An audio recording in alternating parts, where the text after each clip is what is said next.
Hi, everybody. My name is Gavin, and I'm going to talk through FME and using it to draw some cross-sectional diagrams using HTML5 Canvas.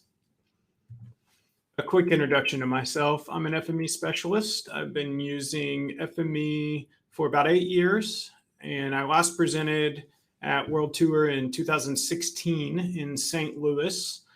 I moved to New Zealand in 2019 with my partner Kelly. That was us there at Marlborough Sounds.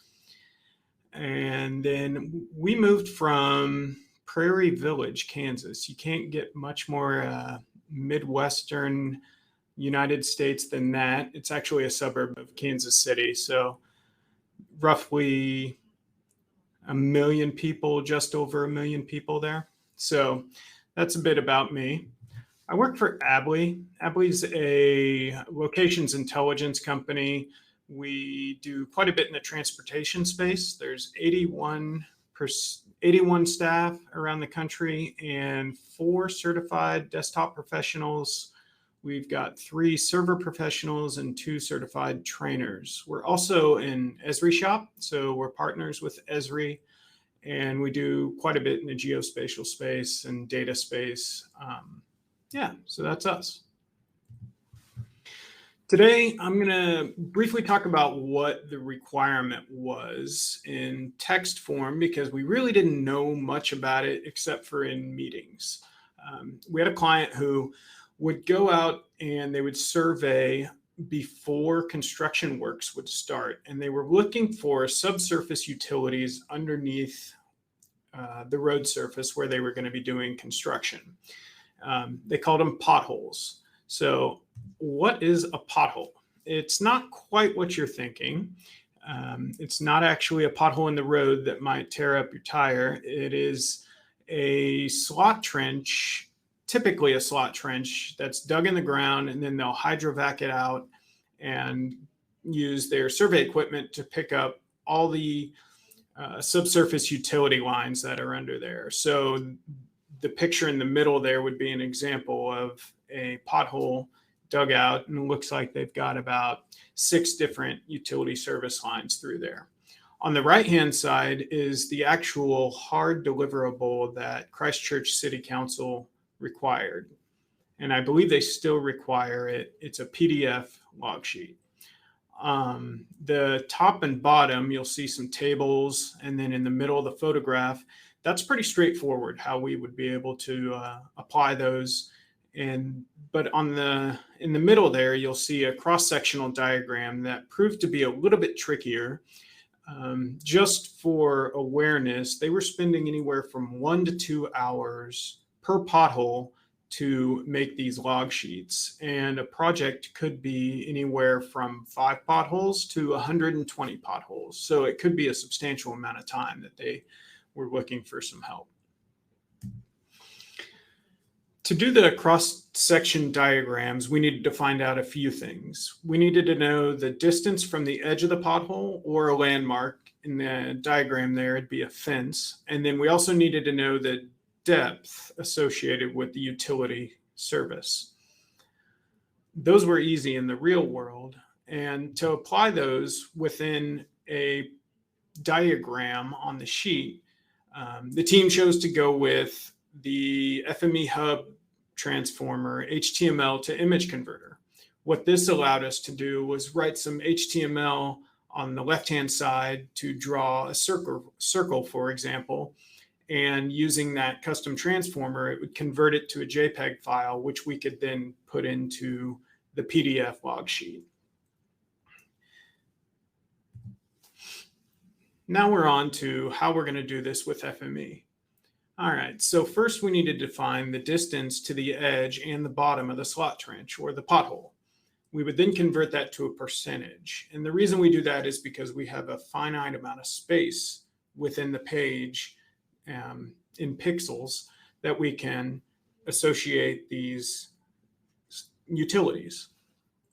Therefore, we go out and we find how many pipes are in this space, and then the percentage of how far away from the edge of the pothole or how far down from the top of the pothole. And that gives us the location of each one of the utilities on that slot trench space given within the page. On the right-hand side, you'll see some of the HTML variables that we plug in there to make this process dynamic. Each one of those utility pickups, it's going to have its own distance to the edge of the pothole and depth. So we have to account for all those different scenarios. We also wanted to apply some pipe shapes. So there's different configurations that can be laid out. You might have 4, let's say enables a cable provider, fiber provided here in Christchurch. So you may have 4 enable lines right next to each other, and they just are very, very small. Therefore, we allow for different configurations. And then I also wanted to be a little bit more visually pleasing to whoever was going to look at the sheet. So instead of having circles represent each one of the utilities, we also wanted to show some parallel utilities if they're going in the same direction as the pothole. So in the blue there, you'll see we account for configurations across and deep. And then on the right-hand side, if it's 2 across and 1 deep, you're going to have this variable JavaScript that you're applying within your HTML. And these are all done within attribute creators. They're pretty straightforward, but they do use some conditional formatting that you see there on the left-hand side.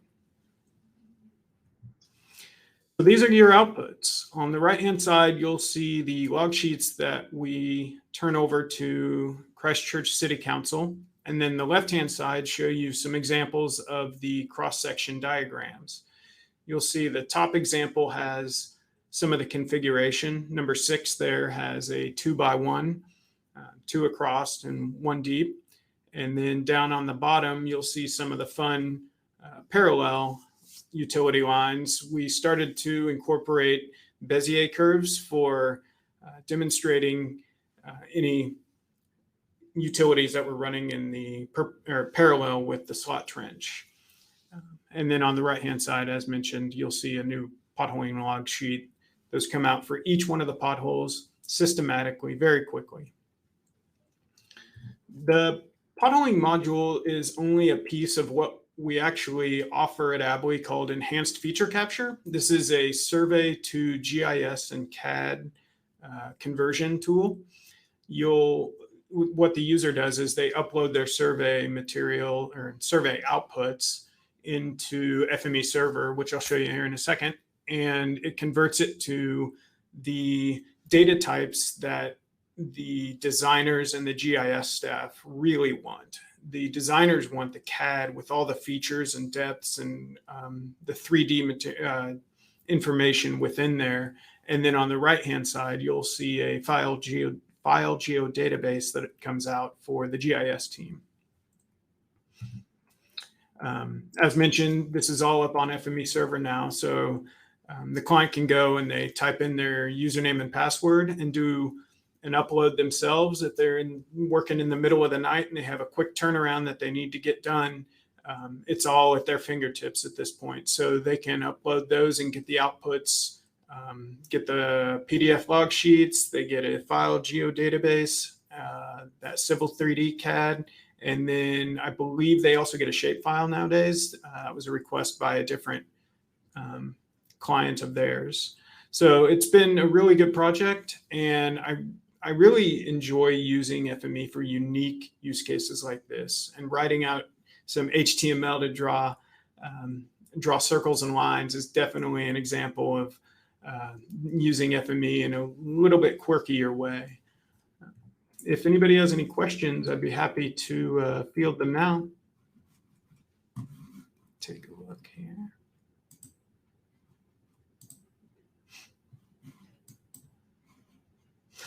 Thanks, John.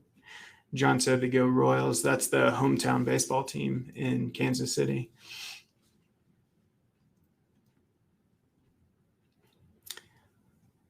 Awesome. Well, if nobody has any questions, I really appreciate your time for this lightning talk. And if you have any ideas on this, or you're using survey grade pickups and you want to talk about some survey and converting them into CAD files, let me know. Thank you.